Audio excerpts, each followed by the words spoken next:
Subscribe कीजिए, bell icon दबाइए। Video पसंद आए तो लाइक कीजिए, शेयर कीजिए। जय गुरुदेव। कामधेनु और कल्पना वृक्ष एक प्रकार की शक्तियाँ हैं जो साधना करते करते उपासकों में आ जाती है। कामधेनु का अर्थात है कामनाओं अर्थात मुरादों को पूरा करने वाली शक्ति, जिसे साधक के अंदर यह शक्ति आ जाती है उसकी जो ख्वाहिशे वासना जिस समय उभरेगी उसी समय उसके पूर्ण होने का प्रारंभ हो जाएगा। जिस पदार्थ की वह इच्छा करेगा वही वस्तु फौरन ही उसके समीप आ जाएगी। किसी चीज का किसी वक्त भी अभाव उसके लिए न रहेगा। इसी को कामधेनु कहते हैं।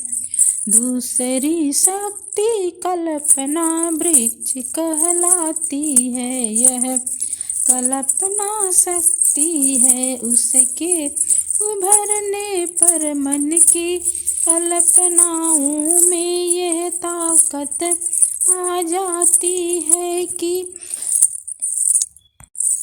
ख्याल करते पदार्थ की कल्पनित मूर्ति बन जाती है। जैसे मैदान में एक खड़े होकर उसने यह कल्पना किया कि यहाँ एक बड़ा उत्तम महल जिसमें आराम से सारे सामान मौजूद हो अभी बन जाए तो फौरन की उसके दिल के नक्शों के मुताबिक वहाँ महल दिखाई देने लगेगा और उसमें उसकी मर्जी के अनुसार सारे सामान होंगे। पहली की इच्छा और दूसरी को कल्पना शक्ति कहते हैं। यह जरूरी नहीं है कि मनुष्य के अंदर यह दोनों ही शक्तियाँ एक साथ आ जाए। किसी को एक कामधेनु ही मिलती है और किसी को कल्पना वृक्ष और किसी को दोनों ही। देव ऋषि वशिष्ठ और महर्षि भारद्वाज को दोनों प्राप्त थी। इन्हीं की सहायता से उन्होंने चित्रकूट जाते समय महल भारत का अतिथि सत्कार किया था और एक रात के लिए संपूर्ण स्वर्ग की रचना कर डाली थी। विश्वामित्र जी ने इसी कल्पना वृक्ष कल्पना शक्ति के सहारे दूसरे ब्रह्मांड की रचना की थी और उसमें मनुष्य पशु पंछी देवता दैत्य सभी बना डाले थे। अब भी गुरु कृपा और उद्योग से मनुष्य ऐसी समर्थ पा सकता है।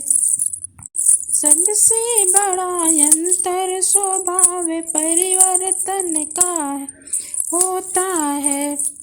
वास्तविक दर्शन के पश्चात मनुष्य एकदम बदल जाता है। उसका रहन सहन, उसका दूसरों के प्रति व्यवहार, उसके अंदर के भाव वृत्ति कुछ और हो जाते हैं। बहुत से लोग कहते हैं कि आज हमको भगवान के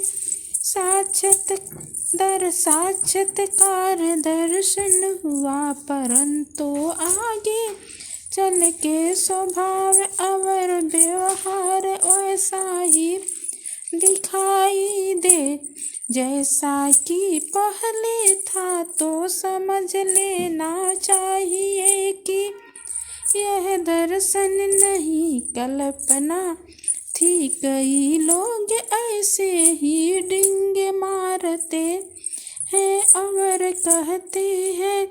कहते फिरते हैं कि हमें दर्शन हो गया है, परंतु काम क्रोध लोभ मोह ईश्वर इत्यादि उनके अंदर दुर्गुणों का प्रकोप दिखाई दे रहा हो तो ऐसा समझना कि यह तो प्रतिष्ठा करने और महात्मा कहलाने के लिए झूठा ही ऐसा कह रहे हैं।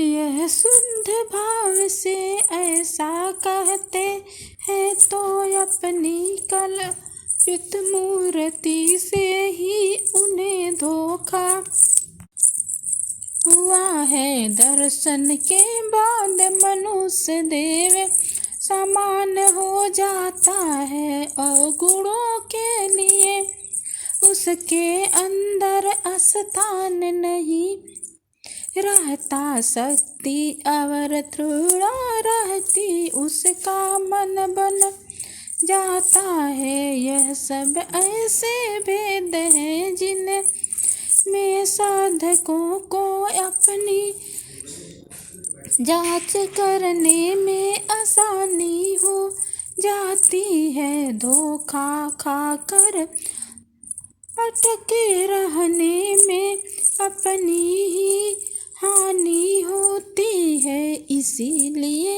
यह सब हमने बताया है। जब तक गुरु से संदेह न मिल जाए और वह पूर्ण न कह दे, तब तक विद्यार्थी ही समझना और विधा के लिए कोशिश करते रहने ही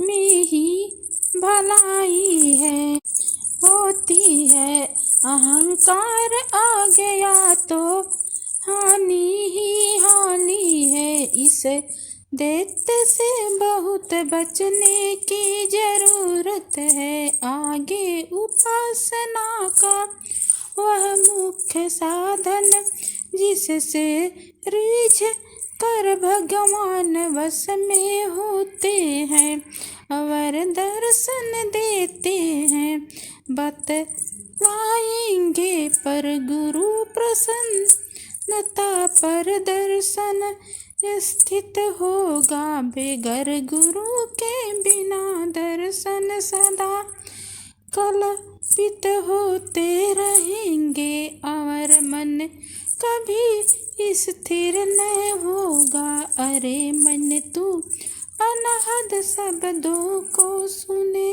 जो तेरे में हो रहे हैं। गुरु ने आकर सब जीवों को उपदेश दिया कि शब्द सुनो जो परम पिता परमात्मा की आवाज हो रही है। जब शब्द सुनाई देने लगे तो तुम मन को और सूरत को शब्द के साथ जोड़ दो, उन्हीं शब्दों में अमृत चूता है मन को, और सूरत को पीने दो। पीते पीते यह मन तृप्त हो जाएगा, तब तुम सूरत को नाम के साथ रत कर दो। एक साथ चक्र तीसरे तिल पर है, जब वह चक्र घूमता है उस समय साधको गुरु ही हिदायत से उसी चक्र को उल्टा कर लो, और उसके साथ मन सूरत को एक कर दो, ताकि सूरत अपनी वास्तविक शक्ति पा जाए। चक्र के खुलते ही शब्द धुन खुल जाती है और सुनाई देने लगती है। शब्दों में अनेक पदार्थ हैं, जब तक यह धुन नाम नहीं प्राप्त होते हैं, तब तक साधक की सूरत की गति नहीं होती है। संत सतगुरु की हिदायत है कि बिगर सत्संग के नाम नहीं मिलेगा। जय गुरुदेव।